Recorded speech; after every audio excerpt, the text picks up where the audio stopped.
Scams and cybersecurity concerns have been on the rise since the COVID-19 pandemic began. Joining me now is cybersecurity expert Terry Cutler. Good morning, Terry. How are you?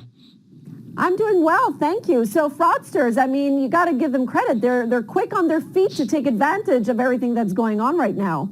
Yeah, no sympathy. No sympathy at all. Give us some examples of what scams we're seeing these days.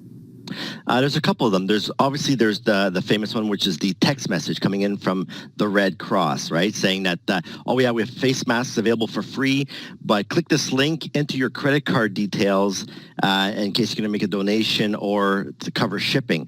But obviously you're giving fraudsters your credit card. And you mentioned the word credit card. If let's say a legitimate agency were to call you or even send you an email, they would never ask you for your credit card information. Exactly. They won't ask you for any personal information. And if it's going to be a government entity, they're usually going to send it by mail, regular mail. And especially if it's government sites, they're going to ask you to go in through I believe it's called My Access. So they're not going to be sending you any emails, any phone calls.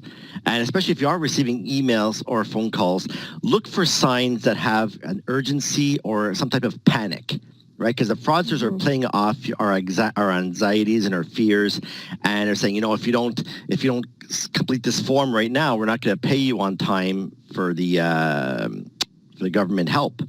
And people are just filling out these forms willingly, and they're giving out all their personal information.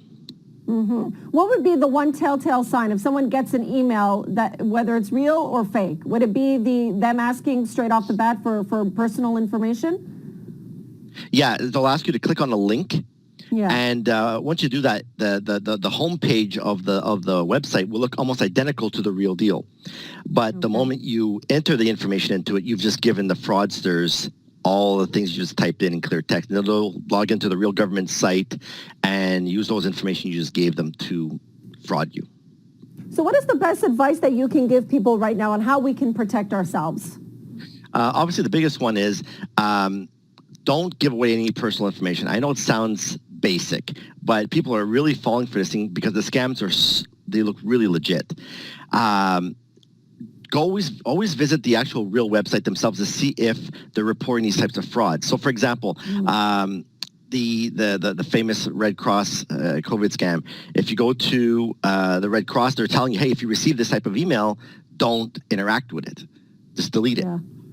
Yeah, exactly. And I've heard about similar, emails people getting from the World Health Organization, even the Public Health Agency of Canada, which we know is not true. You also mentioned something important before we went on air, Terry, about people now that are working from home. A lot of these people working from their own personal computer. So how can they ensure their safety?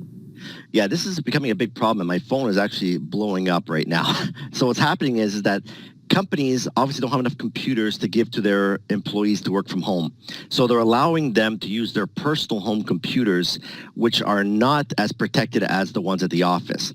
So their computers might already be infected or can easily get infected, and it affects the company when they log in remotely, when they use what's called a virtual private network, a VPN.